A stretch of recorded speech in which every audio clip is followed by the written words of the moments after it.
ओम शांति। आज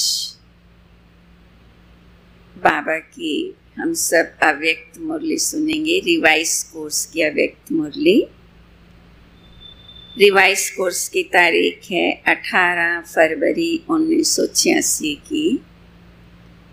बाबा ने आज हम बच्चों को निरंतर सेवाधारी, निरंतर योगी बनने के लिए कहा।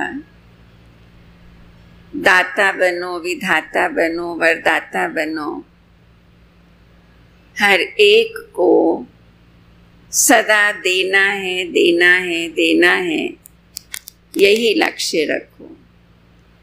केवल अपने प्रति ही समय नहीं लगाओ। समय, श्वास, संकल्प सदा निरंतर सेवा में लगाएंगे तो स्व उन्नति अपने आप ही होती जाएगी और जो भी हमारी कमियां कमजोरियां हैं वो भी निकलते जाएंगे। ऐसे निरंतर सेवाधारी, निरंतर योगी बनने की प्रेरणा बाबा आज हम बच्चों को दे रहे हैं। तो आज की मुरली का हेडिंग ही यही है, निरंतर सेवाधारी, निरंतर योगी बनो। आज ज्ञान सागर बाप अपनी ज्ञान गंगाओं को देख रहे हैं। हम सब बाबा के बच्चे ज्ञान गंगाएं, ज्ञान सागर से निकली हुई ज्ञान गंगाएं कैसे और कहां कहां से पावन करते हुए इस समय सागर और गंगा का मिलन मेला मना रही हैं। अलग अलग स्थानों पर बहनें सेवा के लिए गई और मधुबन में आए, सागर से मिलन मना रही। गंगा सागर का मेला हो रहा है। ये गंगा सागर का मेला है, जिस मेले में चारों ओर की गंगाएं पहुंच गई हैं। बाप दादा भी ज्ञान गंगाओं को देखकर हर्षित होते हैं। हर एक गंगा के अंदर ये दृढ़ निश्चय और नशा है कि पतित दुनिया को, पतित आत्माओं को पावन बनाना ही है। देश विदेश में ज्ञान गंगाएं जाकर सब आत्माओं को पावन बनाने के लिए ज्ञान दे रही हैं, सेवा कर रही हैं। सभी के अंदर ये दृढ़ निश्चय है कि इस दुनिया को हमें पावन बनाना है, पतित आत्माओं को पावन बनाना ही है। इसी निश्चय और नशे से हर एक सेवा के क्षेत्र में आगे बढ़ते जा रहे हैं। मन में यही उमंग है कि जल्दी से जल्दी परिवर्तन का कार्य संपन्न हो। सभी ज्ञान गंगाएं ज्ञान सागर बाप समान विश्व कल्याणकारी वरदानी महादानी रहम दिल आत्माएं। जैसे बाबा विश्व कल्याणकारी रहम दिल है, ऐसे ज्ञान गंगाएं भी वरदानी, विश्व कल्याणी, महादानी, रहम दिल आत्माएं हैं। इसलिए आत्माओं की दुख अशांति की आवाज अनुभव कर आत्माओं के दुख अशांति को परिवर्तन करने की सेवा तीव्र गति से करने का उमंग बढ़ता रहता है कि सारी दुनिया इतनी दुखी, अशांत, परेशान है। तो बाबा के समान बहनों को भी, बाबा के बच्चों को भी ये उमंग रहता है कि हम सब आत्माओं की सेवा करें, दुख अशांति से इनको मुक्त करें। दुखी आत्माओं के दिल की पुकार सुनकर रहम आता है ना, स्नेह उठता है कि सभी सुखी बन जाएं। बाबा पूछ रहे हैं, रहम आता है ना, रहम आता है तभी तो सेवा करते हैं कि ये भी सुखी हो जाएं। सुख की किरणें शांति की किरणें, शक्ति की किरणें विश्व को देने के निमित्त बने हुए हो। आज आदि से अब तक ज्ञान गंगाओं की सेवा कहाँ तक परिवर्तन करने के निमित्त बनी है, ये बाप दादा देख रहे थे। सेवाएं कहाँ कहाँ की हैं, कितनी उमंग उत्साह से मेहनत की है, कहाँ तक सेवा की है, वो बाप दादा देख रहे थे। अभी भी थोड़े समय में अनेक आत्माओं की सेवा करनी है। गोल्डन जुबली मना रहे हैं तो 50 साल वर्ष तक बाबा कहते सेवाएं की अभी और भी करनी है।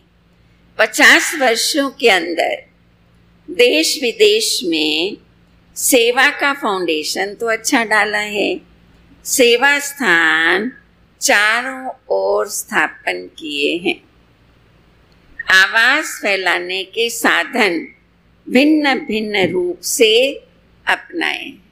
अखबारों से भी सेवा की, टीवी से भी की, रेडियो से भी की, प्रदर्शनी आदि अनेक साधन अपनाकर सेवाएं की, आवाज फैलाया। ये भी ठीक किया। देश विदेश में बिखरे हुए बच्चों का संगठन भी बना है और बनता रहेगा। कहाँ कहाँ बाबा के बच्चे जो बिखरे हुए थे वो बाबा के इस ईश्वरीय परिवार में आ गए। ये संगठन बन गया और भी बनेगा, और भी इसमें ऐड होते जाएंगे ईश्वरीय परिवार में, ईश्वरीय संगठन में।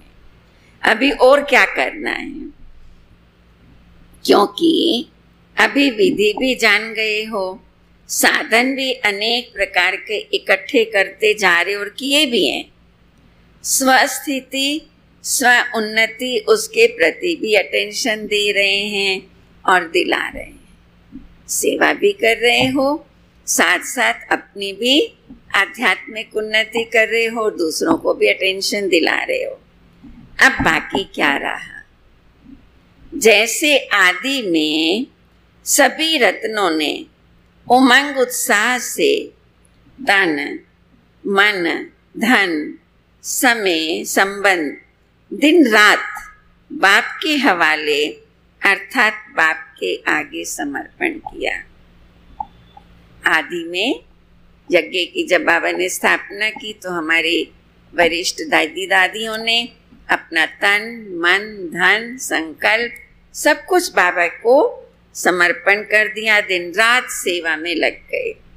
जिस समर्पण के उमंग उत्साह के फलस्वरूप सेवा में शक्तिशाली स्थिति का प्रत्यक्ष रूप देखा, उसके कारण ही इतनी सेवाएं आगे बढ़ी। जब सेवा का आरंभ किया तो सेवा के आरंभ में और स्थापना के आरंभ में दोनों समय ये विशेषता देखी। जब बाबा ने 1937 में 37 में यज्ञ की स्थापना की तब, और जब सेवा में निकले भारत में आने के बाद 1950 के बाद जो सेवाएं हुई तो उसमें यही विशेषता देखी। आदि में ब्रह्मा बाप को चलते फिरते साधारण देखते थे, वह कृष्ण रूप में देखते थे। बाबा ने जब यज्ञ की स्थापना की तो ब्रह्मा बाबा साकार नहीं दिखाई देता था, साधारण रूप नहीं दिखाई देता था, कृष्ण दिखाई देता था। शुरू में साधारण रूप देखते भी नहीं दिखाई देता था। ये अनुभव है ना, ब्रह्मा बाबा नहीं दिखाई देता था लेकिन कृष्ण दिखाई देता था। दादा है ये सोचते थे नहीं, चलते फिरते कृष्ण अनुभव करते थे। ऐसा बाबा की स्थिति थी, बाबा के द्वारा ऐसा सबको अनुभव होता था। ऐसा किया ना, आदि में ब्रह्मा बाप में ये विशेषता देखी, अनुभव की। और सेवा की आदि में जब भी जहां भी गए सब ने देवियां ही अनुभव किया। फिर बाबा ने जब बहनों को सेवा के लिए भेजा, सबसे पहले दिल्ली की तरफ बाबा ने भेजा था, धीरे धीरे और सेंटर्स खुलते गए तो जहां जहां हमारी बड़ी दादियां सेवा के लिए गई तो लोगों ने क्या अनुभव किया? उस समय ये नहीं कहते थे ब्रह्मा कुमारी बहनें, ये कहते थे देवियां हैं। हमारे गांव में देवियां आई हैं, हमारे शहर में देवियां आई हैं। ऐसे देवियों का अनुभव साक्षात्कार सेवा के आदि में सभी लोगों ने अनुभव किया। देवियां आई हैं, यही सबके बोल सुनते, यही सभी के मुख से निकलता कि ये अलौकिक व्यक्तियां हैं, ये साधारण लोग नहीं हैं, ये अलौकिक व्यक्तियां हैं। ऐसा सभी लोगों की ओपिनियन रहती थी। ऐसे अनुभव किया ना, ये देवियों की भावना सभी को आकर्षित कर सेवा की वृद्धि के निमित्त बनी। इसलिए सेवाएं दिन प्रतिदिन बढ़ती गई। देवियां हैं, ये देवियां हैं। तो आदि में भी न्यारेपन की विशेषता रही। सेवा की आदि में बहनों की स्थिति इतनी अच्छी, तपस्वी, जिससे बहनों के द्वारा सबको यही अनुभव होता था, दीदी दादियों से, ये तो देवी हैं, ये विशेषता रही। सेवा की आदि में भी न्यारेपन की और देवीपन की विशेषता रही। अभी अंत में भी वही झलक और फलक प्रत्यक्ष स्वरूप में अनुभव करेंगे। जैसे शुरू में ये अनुभव रहा, ऐसे अंत में भी यही अनुभव करेंगे। ये देवियां हैं, तब प्रत्यक्षता के नगाड़े बजेंगे, तब प्रत्यक्षता होगी। अभी रहा हुआ थोड़ा सा समय निरंतर योगी, निरंतर सेवाधारी, निरंतर साक्षात्कार स्वरूप, निरंतर साक्षात बाप, इस विधि से सिद्धि प्राप्त करेंगे। निरंतर योगी, निरंतर सेवाधारी, निरंतर साक्षात्कार स्वरूप, ऐसी स्थिति से सिद्धि प्राप्त करेंगे। गोल्डन जुबली मनाई, अर्थात गोल्डन दुनिया के साक्षात्कार स्वरूप तक पहुंचे। जैसे गोल्डन जुबली मनाने के दृश्य में साक्षात देवियां अनुभव किया, बैठने वालों ने भी, देखने वालों ने भी। चलते फिरते अब यही अनुभव सेवा में कराते रहना। बाबा बता रहे हैं, ऐसी अपनी स्थिति बनाओ जो आपको कोई देखे तो यही अनुभव करे कि ये तो जैसे देवता है, ये तो जैसे देवी है। ऐसे कराते रहना अनुभव। ये है गोल्डन जुबली मनाना। सभी ने गोल्डन जुबली मनाई या देखी, क्या कहेंगे? आप सबकी भी गोल्डन जुबली हुई ना, क्योंकि बाबा ने कहा विश्वविद्यालय की गोल्डन जुबली है, तो यहाँ आने वाले सभी की गोल्डन जुबली है। या कोई की सिल्वर, कोई की तांबे की हुई, सभी की गोल्डन जुबली हुई। तो गोल्डन जुबली मनाना अर्थात गोल्डन स्थिति वाला बनना। अभी चलते फिरते इसी अनुभव में चलो, मैं फरिश्ता सो देवता हूं। ये गोल्डन स्थिति बनाओ। चलते फिरते यही स्थिति रहे कि मैं फरिश्ता सो देवता हूं। दूसरों को भी आपके इस समर्थ स्मृति से आपका फरिश्ता रूप व आपका देवी देवता रूप भी दिखाई देगा। तो क्योंकि जैसा हम संकल्प करेंगे वैसी हमारी स्थिति बनेगी, तो दूसरे भी अनुभव करेंगे ये फरिश्ता हैं, ये देवता हैं। तो गोल्डन जुबली मनाई, अर्थात अभी समय को, संकल्प को सेवा में समर्पित करो, अर्पण करो। अभी ये समर्पण समारोह मनाओ। स्व की छोटी छोटी बातों के पीछे, तन के पीछे, मन के पीछे, साधनों के पीछे, संबंध निभाने के पीछे समय और संकल्प नहीं लगाओ। अब अपने प्रति नहीं, अब जब जो कुछ भी है वो सब कुछ सेवा में लगाते जाओ। सेवा में लगाना अर्थात स्व उन्नति की गिफ्ट स्वतः ही प्राप्त होना। समय संकल्प जितना सेवा में लगाएंगे स्व उन्नति स्वतः ही होती रहेगी। अभी अपने प्रति समय लगाने का समय परिवर्तन करो, अपने लिए समय नहीं। श्वास, जैसे भक्त लोग श्वास श्वास में नाम जपने का प्रयत्न करते, ऐसे श्वासों श्वास सेवा की लगन हो। समय भी सेवा में, श्वास भी सेवा में, श्वासों श्वास सेवा की लगन हो, सेवा में मगन हो तो विधाता बने, वरदाता बनो और निरंतर महादानी बनो। 4 घंटे के 6 घंटे के सेवाधारी नहीं, अभी विश्व कल्याणकारी की स्टेज पर हो तो हर घड़ी विश्व कल्याण के लिए समर्पित। सेवा की बाबा कितना हम बच्चों में बल भर रहे हैं, सेवा सेवा सेवा। 4 घंटे 6 घंटे के सेवाधारी नहीं, हर घड़ी हर संकल्प हर श्वास सेवा के लिए समर्पित हो। विश्व कल्याण में स्व कल्याण स्वतः ही समाया हुआ है। जब संकल्प, अब कैसे हमारा स्व कल्याण होगा? जब संकल्प और सेकंड सेवा में बिजी रहेंगे, फुर्सत नहीं होगी, माया को भी आपके पास आने की फुर्सत नहीं होगी। जब हमारा समय श्वास संकल्प सदा बाबा बाबा की सेवा में लग जाएगा, हम व्यस्त बिजी हो जाएंगे तो माया को भी हमारे पास आने की फुर्सत नहीं होगी। आएगी भी सही तो चली जाएगी, क्योंकि अंगेज हैं, सेवा में बिजी हैं। समस्याएं समाधान के रूप में परिवर्तित हो जाएं, आपकी समस्या भी खत्म हो जाएगी।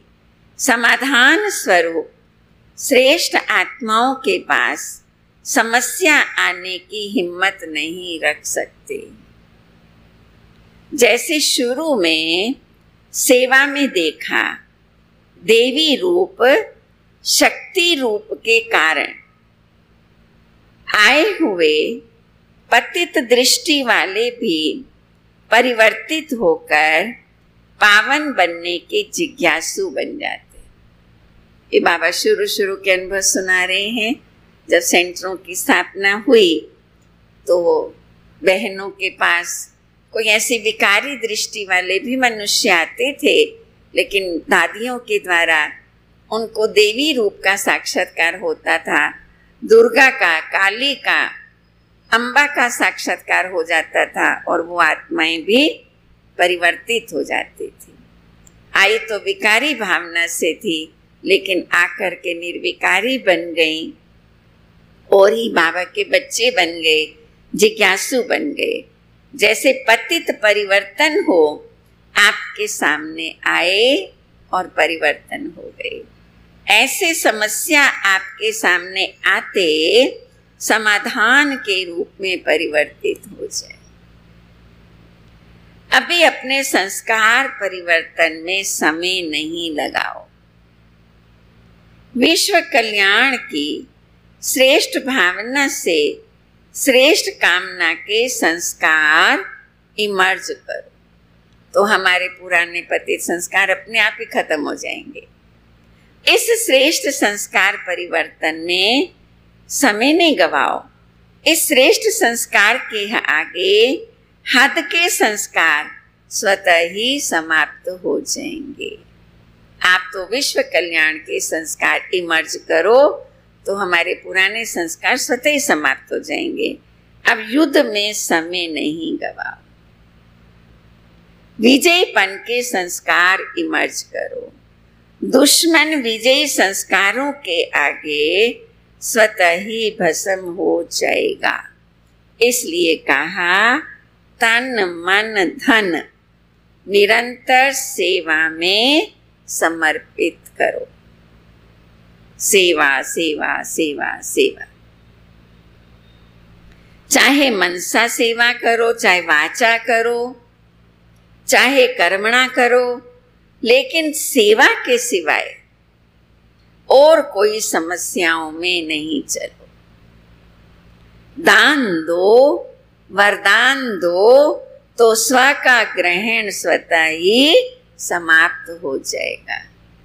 कहते हैं ना, दे दान तो छूटे ग्रहण। आप सबकी सेवा करते चलो तो आपका ग्रहण अपने आप ही उतर जाएगा। अविनाशी लंगर लगाओ। कोई भी हमारे पास आए तो हमारे से कुछ ना कुछ ले करके जाए। ये लंगर सुख दो, शांति दो, खुशी दो, दो उमंग उत्साह के बोल बोलो, वाइब्रेशंस दो। ये लंगर सदा चलता रहे, क्योंकि समय कम है और सेवा आत्माओं की, वायुमंडल की, प्रकृति की, भूत प्रेत आत्माओं की सबकी करनी है। तो क्या करना है? गीता है ना, वक्त है कम लंबी मंजिल, तुझे तेज कदम चलना होगा। समय कम है और इतनी सेवाएं हैं। प्रकृति की सेवा करनी है, जो भूत प्रेत आत्माएं हैं, जो अचानक शरीर छोड़ते हैं, एक्सीडेंट आदि से मौत हो जाती है, छोटी उम्र में चले जाते हैं, उन आत्माओं की भी सेवा करनी है। वायुमंडल को भी शुद्ध और पवित्र बनाना है। उन भटकती हुई आत्माओं को भी ठिकाना देना है ना। तो कौन देगा? हमको ही देना है। मुक्ति धाम में तो भेजेंगे ना, उन्हों को घर तो देंगे ना। तो अभी कितनी सेवा करनी है, कितनी संख्या है आत्माओं की। तो हर आत्मा को मुक्ति, जीवन मुक्ति देनी ही है। सब कुछ सेवा में लगाओ तो खूब श्रेष्ठ मेवा खाओ। और मेवा खाने से क्या होगा? ताकत आएगी। कमजोरियां अपने आप हमारी जो हैं वो स्वतः ही समाप्त हो जाएंगी। खूब सेवा में लगो तो मेवा खाओ। मेहनत का मेवा नहीं खाओ, सेवा का मेवा मेहनत से छुड़ाने वाला है। तो मेहनत कुछ भी नहीं करनी पड़ेगी। बाप दादा ने रिजल्ट में देखा, पुरुषार्थ में अपने प्रति, संस्कार परिवर्तन के प्रति समय देते हैं। चाहे 50 वर्ष हो गए, चाहे 1 मास हुआ है, लेकिन आदि से अब तक परिवर्तन करने का संस्कार मूल रूप में वही होता है, एक ही होता है। और वो मूल संस्कार भिन्न भिन्न रूप में समस्या बन करके आता है।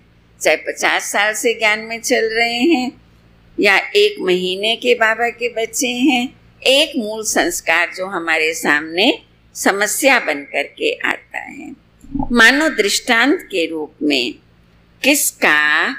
बुद्धि के अभिमान का संस्कार है, किसी का घृणा भाव का संस्कार है, किसी का दिल शिकस्त होने का संस्कार है। बुद्धि का अभिमान हो जाता है, मैं सब कुछ जानता हूँ, ये तो कुछ भी नहीं जानते हैं। या किसी का थोड़े संस्कार ठीक नहीं होते हैं, या उस आत्मा के द्वारा कोई गलती हो जाती है, भूल हो जाती है, तो हमारे मन में घृणा का भाव आ जाता है।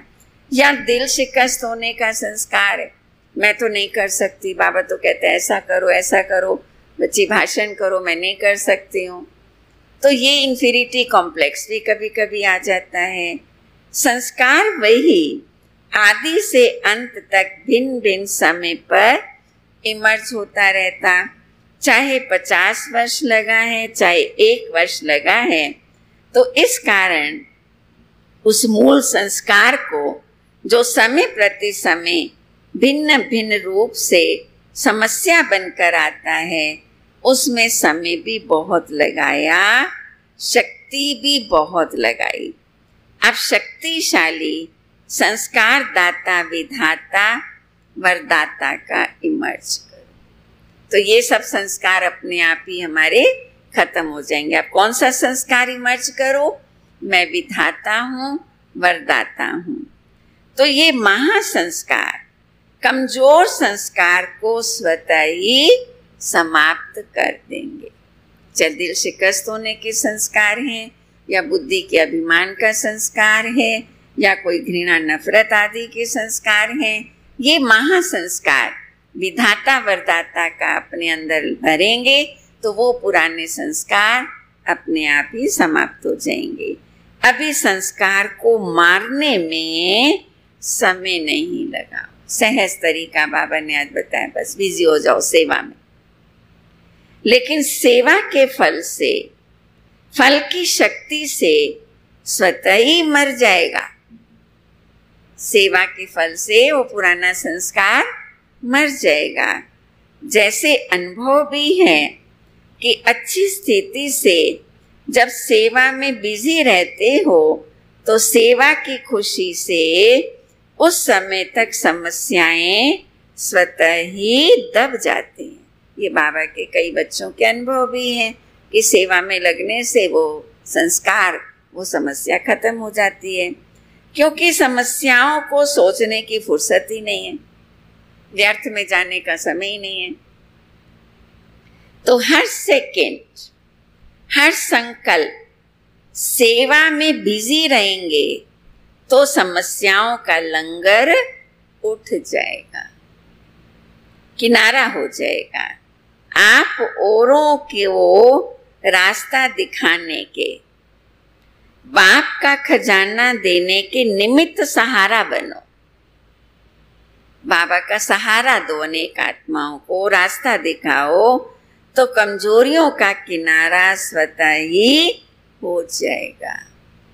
सहारे दाता बाबा का अनुभव सबको कराओ, बाप का परिचय सबको दो, आत्माओं की सेवा करो, रास्ता बताओ, तो आपका कमजोरियों से स्वतः ही किनारा हो जाएगा। समझा अभी क्या करना है? अभी बेहद का सोचो, बेहद के कार्य करो, चाहे दृष्टि से दो, चाहे वृत्ति से दो, चाहे सेवा से दो, चाहे संग से दो, चाहे वाइब्रेशन से दो, लेकिन देना ही है। बाबा आज क्या पाठ पक्का करा रहे हैं?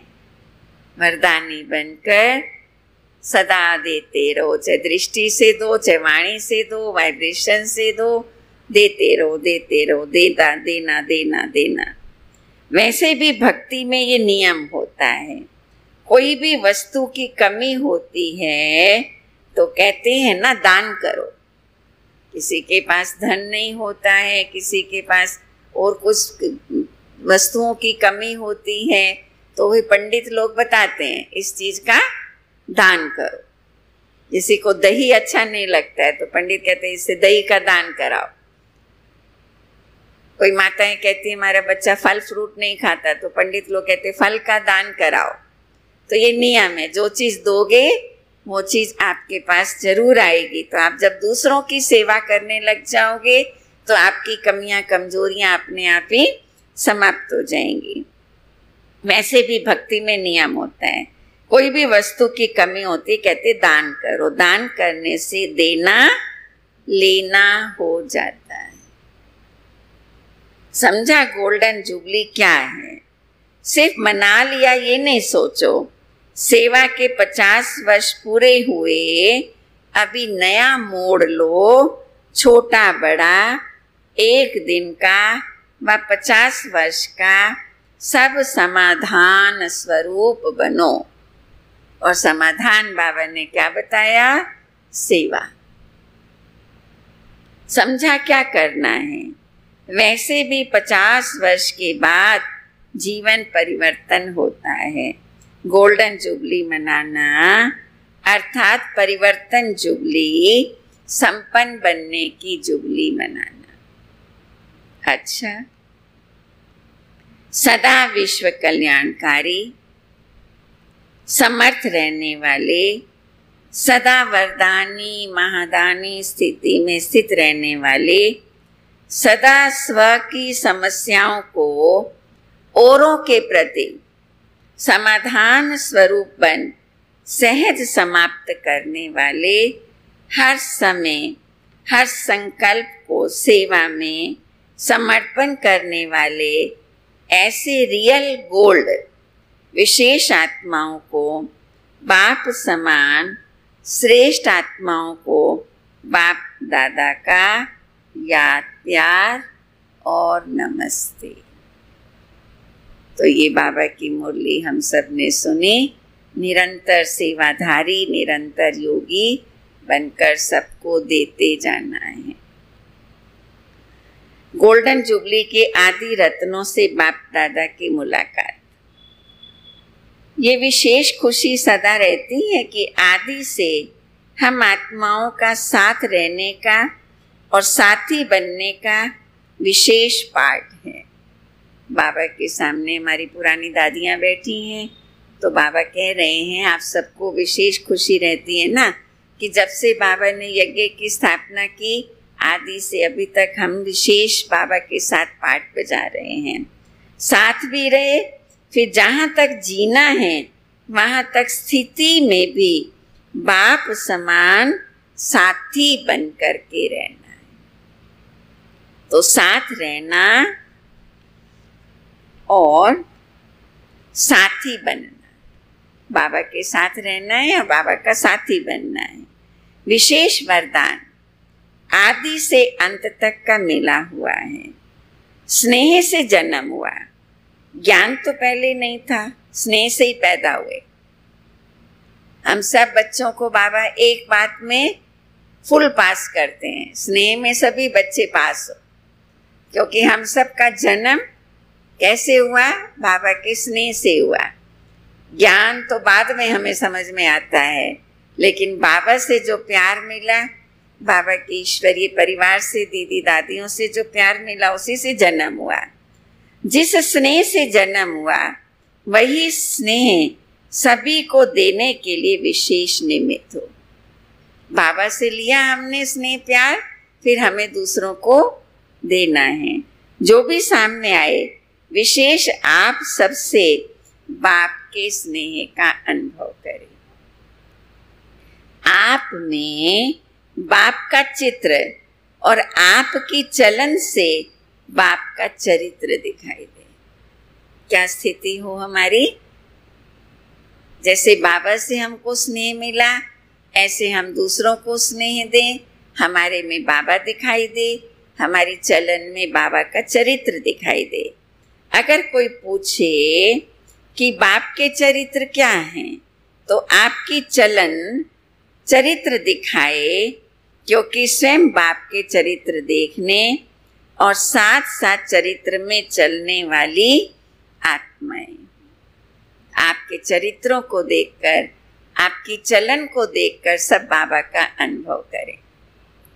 चरित्र जो भी हुए वो अकेले बाप के नहीं हैं, गोपी वल्लभ और गोपियों के ही चरित्र हैं। बाप ने बच्चों के साथ हर कर्म किया, अकेला नहीं किया, सदा आगे बच्चों को रखा। ब्रह्मा बाबा ने सदा आगे बच्चों को रखा, तो आगे रखना चरित्र हुआ ना। ऐसे चरित्र आप विशेष आत्माओं द्वारा दिखाई दे कि बाबा ने इन बहनों को आगे बढ़ाया और ये बहनें हमको आगे बढ़ा रही हैं। अब कभी भी मैं आगे रहूं, ये संकल्प बाप ने नहीं किया। हमेशा बाबा ने बच्चों को आगे रखना। इसीलिए गीत है ना हमारा, अपने से ऊंचा बनाने वाले बाबा। जब हमारी पुरानी दादियाँ हमारे अनुभव सुनाती हैं कि हम जब भाषण करके बाहर की सेवाएं करके आते थे, तो बाबा कहते थे, बच्ची तुम तो मेरे से भी आगे हो, तुम तो सभा में भाषण करके आई हो। इतना बाबा बच्चों की महिमा करते थे, बच्चों को आगे बढ़ाते थे। तो बाबा कहते, ब्रह्मा बाबा ने कभी ये संकल्प नहीं किया कि मैं आगे रहूं, इसमें सदा त्यागी रहे, बच्चों को आगे बढ़ाया। और इसी त्याग के फल में सभी को आगे रखा, इसलिए आगे का फल मिला। बाबा ने हमें आगे बढ़ाया तो बाबा कोई पीछे तो नहीं हो गया, बाबा तो सबसे आगे रहा। नंबर 1 हर बात में ब्रह्मा बाप ही बना। क्यों बना? आगे रखना, आगे होना है, इस त्याग भाव से ब्रह्मा बाबा नंबर 1 चला गया। संबंध का त्याग, वैभव का त्याग कोई बड़ी बात नहीं है, लेकिन हर कार्य में, हर संकल्प में भी औरों को आगे रखने की भावना, ये बड़ी बात है। वस्तुओं का, वैभवों का, धन दौलत का त्याग बड़ा नहीं है, लेकिन खुद पीछे रह के दूसरों को आगे बढ़ाना, ये सबसे बड़ा त्याग है। ये त्याग श्रेष्ठ त्याग रहा। तब ब्रह्मा बाबा नंबर 1 चला गया। इसको कहा जाता है स्वयं के भान को मिटा देना, मैंपन को मिटा देना। तभी तो महिमा गाते, अपने आप सभी कुछ करके अपने आप छिपाया। बहुत कुछ किया लेकिन छिप गया। तो डायरेक्ट पालना लेने वालों में विशेष शक्तियां हैं, जिन्होंने साकार बाबा की पालना ली है। डायरेक्ट पालना की शक्तियां कम नहीं है, तो वही पालना अभी औरों की पालना में प्रत्यक्ष करते चलो। जैसे ब्रह्मा बाबा ने दीदी दादियों को आगे रखा, तो दीदी दादियों ने भी आने वाली भाई बहनों को सदा आगे रखा। वैसे विशेष तो हो ही, अनेक बातों में विशेष हो। आदि से बाप के साथ पाठ बजाया, ये कोई कम विशेषता नहीं है। विशेषताएं तो बहुत हैं, लेकिन अभी आप विशेष आत्माओं को दान भी विशेष करना है। ज्ञान दान तो सब करते हैं, लेकिन आपको अपनी विशेषताओं का दान करना है। विशेषताओं का दान कैसे करेंगे?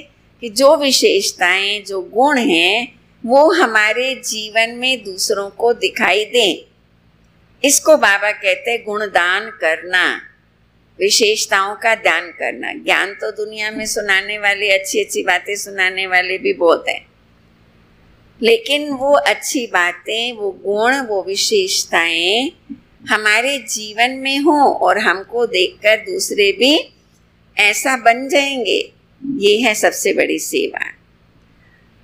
तो बाप की विशेषताएं सो आपकी विशेषताएं, सो उन विशेषताओं का दान करो, उसको अपने स्वरूप में लाओ, तो आपके द्वारा दूसरों को भी वैसा पुरुषार्थ करने की प्रेरणा मिल जाएगी। जो विशेषताओं के महादानी हैं, वो सदा के लिए महान रहते हैं। चाहे पूज्यपन में, चाहे पुजारीपन में, सारा कल्प महान रहते हैं। सत्युग त्रेता में भी हम पूजनीय होंगे, और द्वापर कलयुग में मूर्ति रूप में हम देवी देवताओं की पूजा होगी।